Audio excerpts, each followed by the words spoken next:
ಹರಿ ಓಂ ಜಯ ಶ್ರೀರಾಮ್. ಭವ್ಯ ಭಾರತ ಸನಾತನ ಹಿಂದೂ ಧರ್ಮ ಚಾನೆಲ್ ವೀಕ್ಷಕರಿಗೆ ಹರೀಶಾಚಾರ್ಯ ಶಿರೂರ್ ಅವರು ಮಾಡುವ ವಿನಯಪೂರ್ವಕ ನಮಸ್ಕಾರಗಳು. ವೀಕ್ಷಕರೇ, ಇವತ್ತ ಯಾಕೋ ಮನಸ್ಸಿಗೆ ಒಂದು ಸಣ್ಣ ವಿಡಿಯೋ ಮಾಡಿ ಒಬ್ಬ ದೊಡ್ಡ ವ್ಯಕ್ತಿಯ ಪ್ರಾಯಶಃ ಅವ್ರ ಬಗ್ಗೆ ಮಾತಾಡೋದೇ ಒಂದು ಚಾಲೆಂಜಿಂಗ್. ಯಾಕಂದ್ರೆ ಅಂತಹ ವ್ಯಕ್ತಿಯನ್ನು ಹೊಗಳುವುದಾಗಲಿ ಅಥವಾ ಅವರ ಶ್ರೇಷ್ಠತೆಯ ಗುಣಗಾನವನ್ನು ಮಾಡುವುದಾಗಲಿ ನಮ್ಮಂಥವರಿಂದ ಅದು ಅಸಾಧ್ಯ. ಯಾಕಂದರೆ ಅವರ ಸಾಧನೆ ಎಲ್ಲೆಯನ್ನು ಮೀರಿದ್ದು. ಪ್ರಾಯಶಃ ನಾಳೆ ನಿಮಗೆಲ್ಲರಿಗೂ ಗೊತ್ತಿರಬೇಕು, ಅತ್ಯಂತ ಸರ್ವ ಭಾರತೀಯರಿಗೆ, ಸರ್ವ ಜಾತಿ ಮತ ಪಂಥ ಎಲ್ಲರಿಗೂ, ಒಟ್ಟು ಭಾರತೀಯರು ಯಾರಿದ್ದೀರೋ ಅವರಿಗೆ ಒಂದು ಹೆಮ್ಮೆಯ ವಿಷಯ. ಯಾಕಂದ್ರೆ ಅಂತಹ ವ್ಯಕ್ತಿಯ ಜನ್ಮ ದಿನಾಚರಣೆಯನ್ನು ನಾವೆಲ್ಲ ಒಟ್ಟಾಗಿ ಆಚರಿಸಬೇಕಾಗಿದೆ. ಏಪ್ರಿಲ್ 14 ಡಾಕ್ಟರ್ ಬಾಬಾ ಸಾಹೇಬ್ ಅಂಬೇಡ್ಕರ್ಜಿಯವರ ಜನ್ಮ ದಿನಾಚರಣೆ. ಭಾರತದ ಅತ್ಯಂತ ಶ್ರೇಷ್ಠ ಉತ್ತುಂಗದಲ್ಲಿ ಇರುವಂತಹ ವ್ಯಕ್ತಿ. ಯಾವುದೇ ವಿಷಯದಲ್ಲೂ ಅವರನ್ನು ಯಾರಿಂದಲೂ ಮೀರಿಸಲಾಗದಷ್ಟು ಸಾಧನೆಯನ್ನು ಮಾಡಿದ್ದಾರೆ. ವಿಶೇಷವಾಗಿ ಭಾರತದ ಪ್ರತಿ ವರ್ಗದವರಿಗೂ ಅವರು ತಮ್ಮ ಸೇವೆಯನ್ನು ಸಲ್ಲಿಸಿದ್ದಾರೆ. ಬಾಬಾ ಸಾಹೇಬ್ ಅಂಬೇಡ್ಕರ್ಜಿಯವರು ಏಪ್ರಿಲ್ 14, 1891 ಮಧ್ಯಪ್ರದೇಶದ ಒಂದು ಕುಗ್ರಾಮದಲ್ಲಿ ಅವರ ಜನ್ಮವಾಗ್ತದೆ.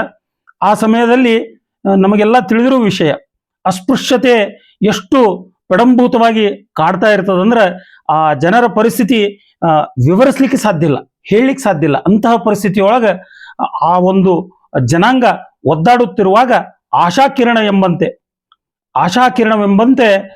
ಬೃಹತ್ ರೂಪದಲ್ಲಿ ಒಂದು, ಈಗ ಹೆಂಗ ಯದಾ ಯದಾ ಹಿ ಧರ್ಮಶ್ಯ ಗ್ಲಾನಿರ್ಭವತಿ ಭಾರತ ಅಭ್ಯುತ್ಥಾನಮ ಧರ್ಮಶ್ಯ ತದಾತ್ಮಾನಂ ಸೃಜಾಮ್ಯಹಂ ಪರಿತ್ರಾಣಾಯ ಸಾಧೂನಾಂ ವಿನಾಶಾಯ ಚ ದುಷ್ಕೃತಾಂ ಧರ್ಮ ಸಂಸ್ಥಾಪನಾರ್ಥಾಯ ಸಂಭವಾಮಿ ಯುಗೆ ಯುಗೆ ಅಂತ ಯಾವಾಗ ಅಧರ್ಮ ಉತ್ತುಂಗದಲ್ಲಿರ್ತದೋ, ಧರ್ಮವನ್ನ ನಾಶ ಮಾಡ್ತಾ ಇರ್ತದೋ, ಅವಾಗ ಕೃಷ್ಣ ಪರಮಾತ್ಮನ ಬರ್ತೀನಿ ಅಂತ ಹೇಳಿದ್ನಲ್ಲ, ಹಾಗೆ ನನಗನ್ಸು ಮಟ್ಟಿಗೆ ಅದು ಅಧರ್ಮನೇ.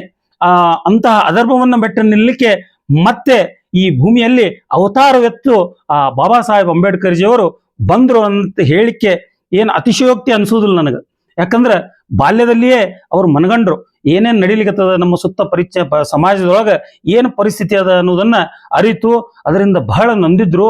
ಅದಕ್ಕೆ ಏನಾದರೂ ಒಂದು ಸಮಾಜಕ್ಕಾಗಿ ನಾವು ಮಾಡಬೇಕು, ಏನಾದರೂ ಈ ಭಾರತದಲ್ಲಿರುವ ಈ ಕೀಳು ಜಾತಿ ಮೇಲು ಜಾತಿ ಈ ಜಾತಿ ಪರಿಸ್ಥಿತಿಯನ್ನ ಹೊಡೆದೋಡಿಸಬೇಕು, ಎಲ್ಲರೂ ಸಮಾನರಾಗಿ ಅತ್ಯಂತ ಶ್ರೇಷ್ಠತೆಯಿಂದ ಒಗ್ಗಟ್ಟಾಗಿ ಬಾಳಲೇಬೇಕು, ಅಂದರೆ ಮಾತ್ರ ಈ ಭಾರತದ ಈ ಬೆಳವಣಿಗೆ ಸಾಧ್ಯ ಅನ್ನುವನ್ನ ಮನಗಂಡು ಅವರು ಮೊದಲನೇ ಮಾಡಿದ ಕೆಲಸನೇ ಏನಂದ್ರೆ ಈ ಜಾತಿ ವಿರುದ್ಧ, ಅಸಮಾನತೆ ವಿರುದ್ಧ ಹೋರಾಡಿದ ಧೀಮಂತ ವ್ಯಕ್ತಿ.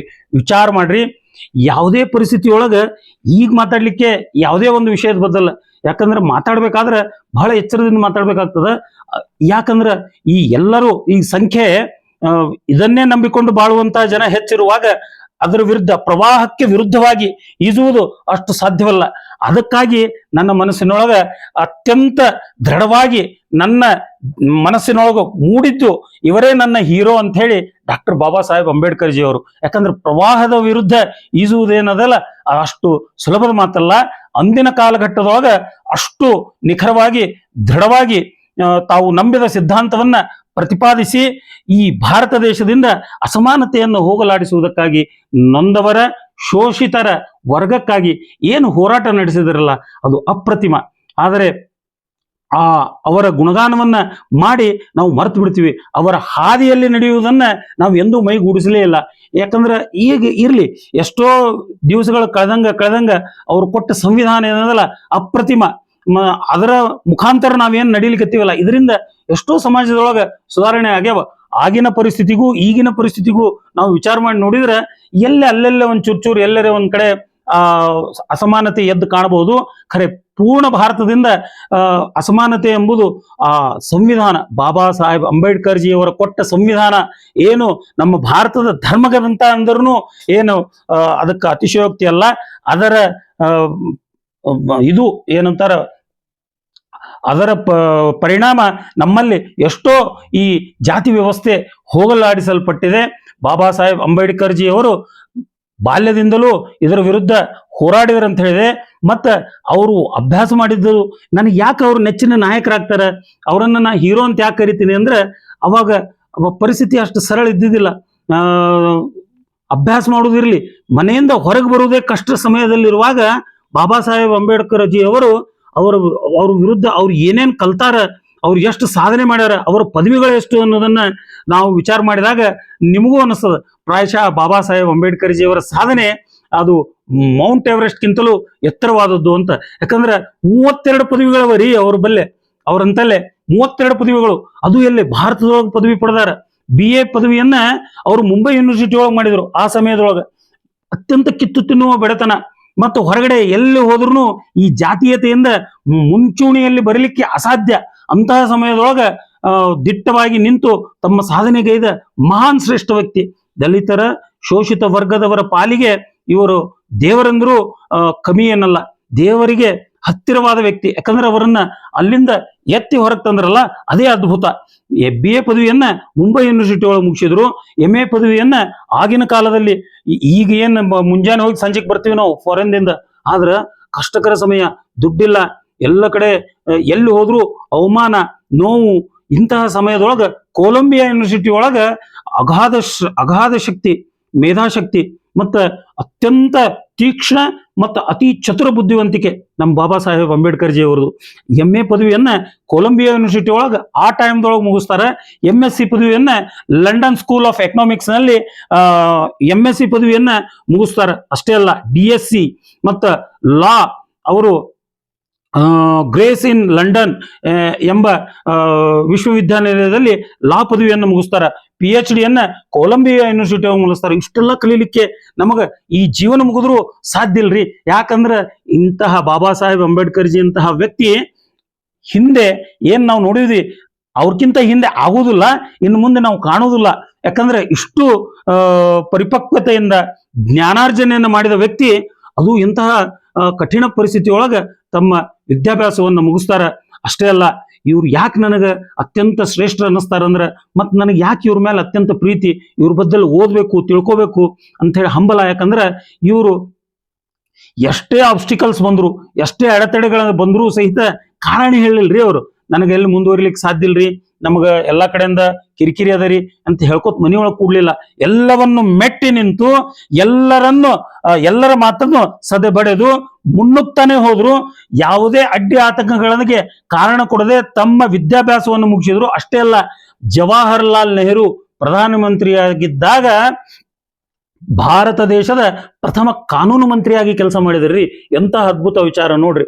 ಮತ್ತ ಇಷ್ಟು ಸಾಧನೆ ಮಾಡುವುದಂದ್ರೆ ಅಷ್ಟು ಸರಳಿಲ್ಲ. ಭಾರತದ ಮೊದಲನೇ ಕಾನೂನು ಮಂತ್ರಿ ಆದಾಗ, ಮತ್ತು ಅಷ್ಟೇ ಅಲ್ಲ, ದೇಶದ ಬದ್ದಲ ಅಪರಿಮಿತವಾದ ಪ್ರೀತಿ, ದೇಶಕ್ಕಾಗಿ, ರಾಷ್ಟ್ರಕ್ಕಾಗಿ ಸದಾ ಹೋರಾಟ ಮಾಡುವ ಮನಸ್ಸು. ಅಷ್ಟೇ ಅಲ್ಲ, ತನ್ನ ಸಮಾಜವನ್ನ ಈ ಕೆಟ್ಟ ಜಾತಿ ವ್ಯವಸ್ಥೆ ಪದ್ಧತಿಯಿಂದ ಮೇಲೆತ್ತುವ ಹಂಬಲ. ಅಷ್ಟೇ ಅಲ್ಲ, ಅವರು ಬರೇ ತಮ್ಮ ಜಾತಿಯವರಿಗೋಸ್ಕರ ಅಷ್ಟೇ ಮಾಡ್ಯಾರ ಅಂತ ತಿಳ್ಕೊಬೇಡ್ರಿ. ಸಂವಿಧಾನ ರಚನೆ, ಭಾರತದ ಸಂವಿಧಾನವನ್ನ ರಚನೆ ಮಾಡಬೇಕಾದ್ರೆ ಅದನ್ನ ಓದಿದವರಿಗೆ ಗೊತ್ತು, ತಿಳ್ಕೊಂಡವ್ರಿಗೆ ಗೊತ್ತು. ಪ್ರತಿ ಸಮಾಜದ ಪ್ರತಿಯೊಂದು ಸಮಾಜದ ಏಳಿಗೆಗಾಗಿ ಎಲ್ಲ ವಿಷಯವನ್ನು ಕುಲಂಕುಷವಾಗಿ ಅದರಲ್ಲಿ ನಮೂದನೆ ಮಾಡ್ಯಾರ. ಯಾರಿಗೂ ಎಲ್ಲೂ ಒಂಚೂರು ತ್ರಾಸ ಆಗ್ಬಾರ್ದು, ಯಾರಿಗೂ ಎಲ್ಲೂ ಕಿರಿಕಿರಿ ಆಗ್ಬಾರ್ದು, ಎಲ್ಲರಿಗೂ ಸಮಾನವಾದ ಹಕ್ಕುಗಳನ್ನ ಅವರು ಕೊಟ್ಟರು. 370ನೇ ಕಲಂ ಅಂತ ಹೇಳಿ ವಿಶಿಷ್ಟವಾದ ಕಾನೂನನ್ನ ಜವಾಹರ್ಲಾಲ್ ನೆಹರು ಕ್ಯಾಬಿನೆಟ್ ತರಲಿಕ್ಕೆ ಹೋದಾಗ ಅವರು ಭಾರತದ ಬಗ್ಗೆ ಎಷ್ಟು ಕಾಳಜಿ, ರಾಷ್ಟ್ರ ಪ್ರೇಮ ಎಂತದನ್ನ ಈ ಒಂದು ಘಟನೆ ನಿಮಗೆ ತಿಳಿಸ್ತದ. ಅವಾಗ ಕಾನೂನು ಮಂತ್ರಿ ಆಗಿದ್ರು, ಖಡಾಖಂಡಿತವಾಗಿ ತಮ್ಮ ಸ್ಥಾನಕ್ಕೆ ಅಂಟಿ ಕೂಡ್ಲಿಲ್ಲ ಅವರು. ಈಗ ಎಲ್ಲರೂ ತಮ್ಮ ಪದಚ್ಯುತಿ ಆಗ್ತದ, ತಮ್ಮ ಪದ ಎಲ್ಲಿ ಕಿತ್ತಿ ಹೋಗ್ತದೋ ಅಂತ ಹೇಳಿ ಯಾರು ಏನ್ ಹೇಳ್ತಾರ ಅದಕ್ಕೆ ಹೂ ಒಂದು ಅವರ ಓಲೈಕೆಗಾಗಿ ರಾಜಕೀಯವನ್ನು ಮಾಡುವ ವ್ಯಕ್ತಿಗಳಿದ್ದಾರೆ. ಬಾಬಾ ಸಾಹೇಬ್ ಅಂಬೇಡ್ಕರ್ ಜಿ ಅವರು 370ನೇ ಕಲಂ ಇದು ಸಂವಿಧಾನ ಬಾಹಿರವಾದದ್ದು, ಇದನ್ನ ನಮ್ ಕೊಡ್ಲಿಕ್ಕೆ ಅಸಾಧ್ಯ ಅಂತೇಳಿ ಬಲವಾಗಿ, ಇದರಿಂದ ದೇಶಕ್ಕೆ ನಾಳೆ ಮುಂದೆ ಎಷ್ಟು ದೂರದರ್ಶಿತ್ವ ಅಂತ ಅವರದು. ಆ ಮಹಾತ್ಮ, ಆ ಪುಣ್ಯಾತ್ಮ ಅವತ್ತೇ ಅದನ್ನ ದೃಢವಾಗಿ ನಿರ್ಭಯವಾಗಿ ಅರ್ಭಟಿಸಿ ಸಿಂಹದಂತೆ ಹೇಳಿದ್ರು. ಏನಂದ್ರ 370ನೇ ಕಲಂ ಇದು ಸರ್ವತಾ ಸಾಧ್ಯ ಇಲ್ಲ ಅಂತ ಹೇಳಿ ಅವರ ಮಾತನ್ನ ಕೇಳಲಾರ್ದಕ್ಕ ತಮ್ಮ ಪದವಿಯನ್ನೇ ಕಾನೂನು ಮಂತ್ರಿ ಪದವಿಗೆ ರಾಜೀನಾಮೆ ಕೊಟ್ಟು ಹೊರಗೆ ಬರ್ತಾರ್ರಿ. ಯಾರಿದ್ದಾರಂತ ಪುಣ್ಯಾತ್ಮರು ಈಗಿನ ವಿಷಯದೊಳಗೆ? ನಾವಂತರೂ ಯಾರನ್ನು ಕಂಡಿಲ್ಲ. ರಾಷ್ಟ್ರ ಪ್ರೇಮ ಅಂದ್ರೆ ಅಂಥದ್ದು. ಅಷ್ಟೇ ಅಲ್ಲ, ಬಹಳ ಕೆಲಸ ಮಾಡ್ಯಾರ. ಅವ್ರು ಮಾಡಿದ ಕೆಲಸವನ್ನ ಗುಣಗಾನ ಮಾಡೋದು ಈ ಚಿಕ್ಕ ಸಮಯದೊಳಗೆ, ಸಣ್ಣ ವಿಡಿಯೋದೊಳಗೆ ಹೇಳಿಕ್ ಸಾಧ್ಯ ಇಲ್ಲ. ಅವರ ಕುರಿತು ಅನೇಕ ಲೇಖನಗಳು ಬಂದವ, ಅದನ್ನು ಓದ್ಬೇಕು ನಾವು. ಮತ್ತೆ ಅವರನ್ನ ದಯವಿಟ್ಟು ಎಲ್ಲರಲ್ಲಿ ನನ್ನ ಪ್ರಾರ್ಥನೆ ಏನಂದ, ಪ್ರತಿ ಹಿಂದುವಿನಲ್ಲಿ ನನ್ನದೊಂದು ಚಿಕ್ಕ ಪ್ರಾರ್ಥನೆ, ಅವರನ್ನ ಒಂದು ಜಾತಿಗೆ ಸೀಮಿತವಾದ ನಾಯಕರನ್ನಾಗಿ ಮಾಡಲು ನೀವೇನು ಹೊರಟಿರೋ ಅಲ್ಲ, ಏನ್ ನೀವು ಮಾಡಬೇಕು ಮಾಡ್ಲಿಕ್ಕತ್ತೀರಿ ಅನ್ನೋದು ನನ್ನ ಮನಸ್ಸಿಗೆ ಅನಿಸ್ತದ. ಅದನ್ನ ದಯವಿಟ್ಟು ಮಾಡಬೇಡ್ರಿ. ಸಮಾಜಕ್ಕೆ, ಇಡೀ ನೊಂದ ಸಮಾಜಕ್ಕೆ, ಅಖಂಡ ಭಾರತಕ್ಕೆ ಅಷ್ಟೇ ಅಲ್ಲ ವಿಶ್ವಕ್ಕೆ ಅವರು ಮಾನ್ಯರಾಗಿದ್ದಾರೆ. ಅವರು ಒಂದು ಸಮಾಜದ ವಿರುದ್ಧ ಎಂದೂ ಕೂಗು ಮಾಡಲಿಲ್ಲ. ಭಾರತದ ಪ್ರತಿ ಏಳಿಗೆಗಾಗಿ, ಮಹಿಳೆಯರಿಗಾಗಿ ಸಾಮಾಜಿಕ ನ್ಯಾಯದ ಕಲ್ಪನೆ ಎಷ್ಟಿತ್ತಂದ್ರೆ ಅವರಿಗೆ SC/ST ಸಮಾಜಕ್ಕೆ ಮೀಸಲಾತಿಯನ್ನು ಕೊಡಬೇಕು ಅಂತ ಅವತ್ತೇ ಅವ್ರು ಹೇಳಿದ್ರು. ಯಾಕಂದ್ರೆ ಕೆಳಸ್ತರ ಸಮಾಜ ಅಂತ ನಾವು ಏನ್ ಅವಾಗ ಅವರನ್ನು ಶೋಷಣೆ ಮಾಡ್ತಿದ್ರಲ್ಲ, ಅವರು ಸಮಾಜ ಮುಖಿಯಾಗಿ ಸಮಾಜಕ್ಕೆ ಮುಖ್ಯವಾಹಿನಿಗೆ ಬರಲಿ ಅನ್ನೋದು ಅವರ ಅಭಿಲಾಷೆಯಾಗಿತ್ತು. ಇನ್ನೊಂದು ವಿಷಯ ನಿಮ್ಗೆ ಗೊತ್ತಿರಲಿ, ಮಹಿಳಾ ಸಬಲೀಕರಣಕ್ಕೆ, ಶಿಕ್ಷಣಕ್ಕೆ ಎಷ್ಟು ಒತ್ತು ಕೊಟ್ಟರು ಅಂದ್ರೆ ವಿಶೇಷ ಕಾನೂನುಗಳನ್ನ ಮಹಿಳೆಯರಿಗಾಗಿ ಮಾಡಿದ್ರು. ಯಾರೋ ಒಬ್ರು ಪುಣ್ಯಾತ್ಮರು ಬಹಳ ವಿರೋಧ ಮಾಡಿದ್ರು, ಮಹಿಳೆಯರಿಗೆ ಮತದಾನ ಹಕ್ಕನ್ನು ಕೊಡಬೇಡ್ರಿ ಅಂತ ಹೇಳಿ. ಆ ಸಮಯದೊಳಗೂ ಅತ್ಯಂತ ಏನಂದ್ರ ಗಟ್ಟಿಯಾಗಿ ನಿಂತರು ಮಹಿಳೆಯರ ಪರವಾಗಿ.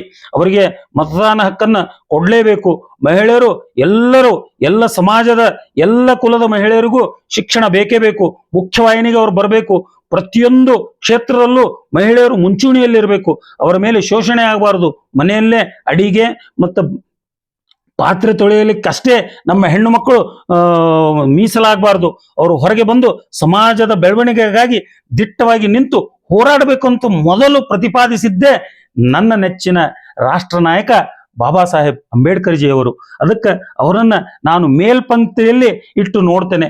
ಮತ್ತು ಅವರು ಅತ್ಯಂತ ಜಾಣರಾಗಿದ್ರು, ಮತ್ತು ಅವರೆಲ್ಲ ಟ್ಯಾಲೆಂಟ್ ಆಗಿತ್ತು ಅಂತ ಹೇಳಿನೇ 32 ಪದವಿಗಳನ್ನು ಬರೆದಿದ್ರು.